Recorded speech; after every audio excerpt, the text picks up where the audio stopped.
আমরা চলে এসেছি খড়িবাড়ির পাশেই একটা পার্কে। এটার নাম হলো গেস্ট হাউস। তো এখানে ছোট একটা পার্ক আছে বাচ্চাদের, আর আশেপাশে তোমার চা পাতা বাগানে ভরা, দেখতে খুবই সুন্দর লাগে। আমি এসেছি বোনদের সাথে।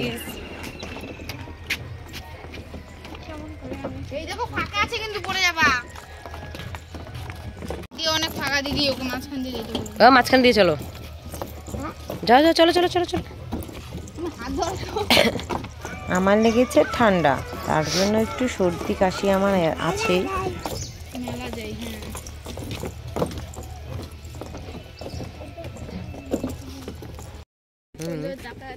উসুল করে নিছি। হ্যালো গাইস, তো আমরা এখন চলে যাচ্ছি। ওই যে বোনরা দুজন দাঁড়ায় আছে, এই যে আমরা দুই বোন এখানে। টাটা বল বল, Kharibari tata. Bye bye Kharibari. Bye bye কি গেস্ট হাউস। এই যেদিকে পার্কটা, টাটা।